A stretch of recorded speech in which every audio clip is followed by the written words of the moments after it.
Hello everyone, मैं हूं advocate Rupendra कर्ण। आप सभी का चैनल लॉ इन मोशन में एक बार फिर से बहुत बहुत स्वागत है।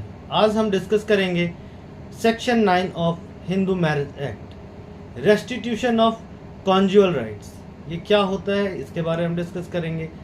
और इसमें कुछ जो मिथ है कि क्या रेस्टिट्यूशन ऑफ कॉन्जुअल राइट्स के समय मेंटेनेंस देना पड़ेगा, नहीं देना पड़ेगा, या कॉन्स्टिट्यूशनली क्या ये वैलिड है, संवैधानिक है या नहीं है। क्योंकि किसी लड़का या लड़की को फोर्स करना, उसको अपने वैवाहिक जीवन शुरू करने के लिए, कि ये कहाँ तक संवैधानिक है, इसके बारे में भी हम बात करेंगे जजमेंट के थ्रू। तो इसको हम क्या कहते हैं हिंदी में, ये जानना ज़रूरी है। दाम्पत्य अधिकारों का प्रत्यस्थापन कहते हैं।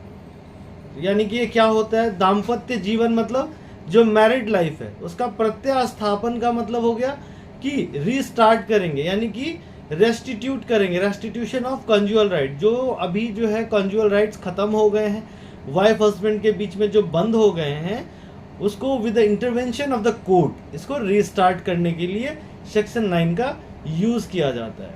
अब मैं, ये तो था लीगल लैंग्वेज, आपको देसी भाषा में समझाता हूँ सेक्शन 9 क्या होता है पहले, फिर हम डिटेल में चलेंगे।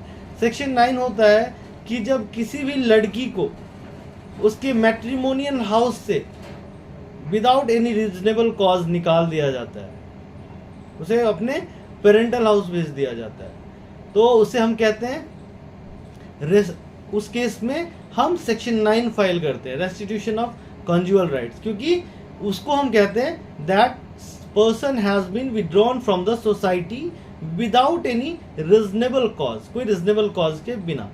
लड़के का कैसे होता है, तो लड़के के केस में क्या होता है कि लड़की जब बिना किसी कारण के अपने हस्बैंड को छोड़ के अपने हस्बैंड के घर से कहीं और चली जाती है, या तो मायके या कहीं अलग रहने लगती है, दैट इज विड्रॉन।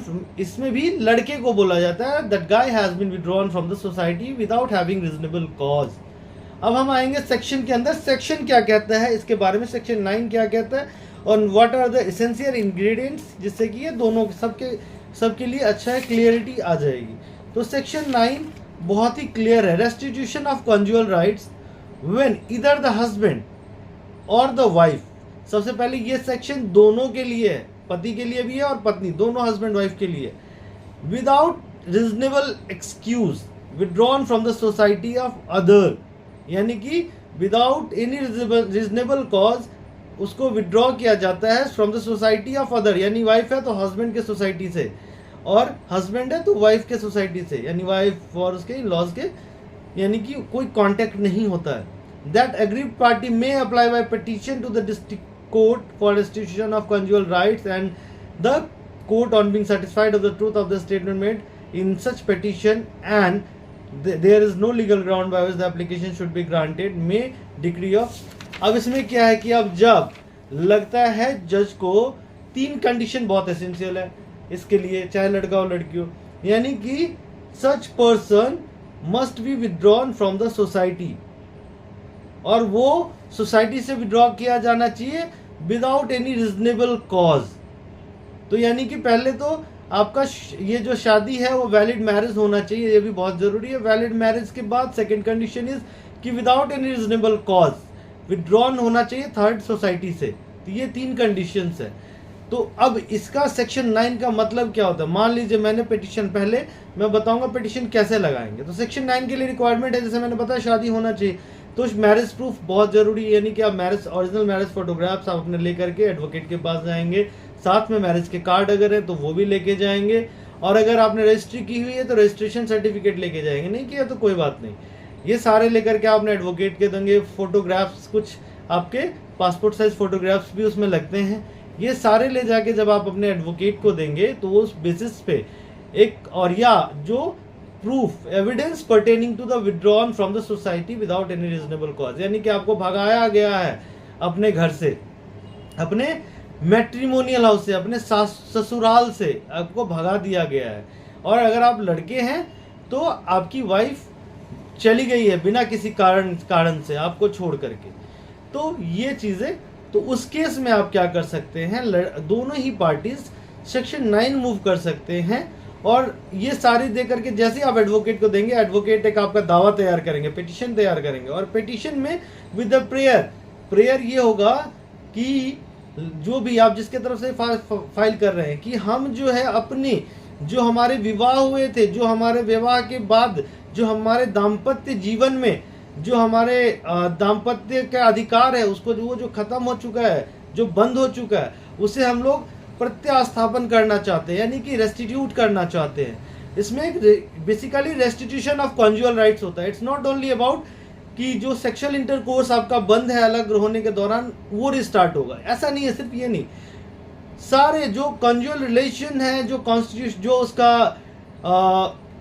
राइट्स है, रेस्टिट्यूशन ऑफ कॉन्जुअल राइट्स, वो सारे राइट्स जो पति पत्नी का एक अधिकार होता है एक दूसरे के ऊपर, वो सारे राइट्स को रिज्यूम किया जाएगा। तो इसमें क्वेश्चन आया था कि क्या कोर्ट, मान लीजिए लड़की अब नहीं जाना चाहती है या लड़का बोलता है मैं उसे नहीं रखना पर पाऊंगा due to such and reason, लड़की बोलेगी मैं जाऊंगी नहीं, तो क्या कोर्ट इसको फोर्स कर सकती है कि नहीं आपको जाना ही पड़ेगा, आपको सेक्सुअल इंटरकोर्स करना ही पड़ेगा? Is it possible? कोर्ट कर सकती है क्या? तो इसके लिए भी जजमेंट है, मैं अभी वीडियोस ये सारी चीज़ें भी आपको बताऊंगा। तो कॉन्स्टिट्यूशनैलिटी के ऊपर क्वेश्चन ये है। तो कॉन्स्टिट्यूशनल में जैसे कॉन्स्टिट्यूशनल क्वेश्चन यही आता है, तो अब आपको क्लियर हो गया सेक्शन 9 क्या होता है। सेक्शन 9 होता है कि जब पत्नी घर छोड़ के चली जाए, या जब पति जो है पत्नी को घर में रखने से मना कर दे, या जब इन सब केसेस में हम सेक्शन 9 फाइल करते हैं, उसको बुला के कि भाई आओ हम दोनों हस्बैंड वाइफ की तरह वापस जिंदगी शुरू करते हैं, हम हस्बैंड वाइफ की तरह रहेंगे, जो भी सब कुछ हम दोबारा स्टार्ट करते हैं। तो ये एक तरह से उसके लिए फाइल किया जाता है। सेक्शन 9 हो गया, क्या होता है ये समझ आ गया आपको, क्लियर है। अब सेक्शन 9 के इंग्रेडिएंट्स भी आपको क्लियर है कि शादी होनी चाहिए, वैलिड मैरिज होना चाहिए, रीजनेबल कॉज, जो विदाउट रीजनेबल कॉज आपको हटाना चाहिए, यानी कि कोई रीजनेबल कॉज अगर है होना चाहिए कि नहीं, that person has been withdrawn without reasonable cause, तो वो जरूरी है। Has been withdrawn from the society of others, मतलब कि अगर आप वाइफ है तो यानी हस्बैंड के घर से आपको निकाल दिया गया, और अगर आप हस्बैंड है तो वाइफ आपको छोड़ के चली गई है और आपका कम्युनिकेशन खत्म दूसरे पार्टी के अदर्स पार्ट से, तो ये इसके लिए होता है। ये भी आपको क्लियर है कि कंडीशंस क्या रिक्वायर्ड है इसके लिए रीजनेबल। अब हम आएंगे कॉन्स्टिट्यूशनैलिटी के ऊपर कि क्या है वैलिड है नहीं है।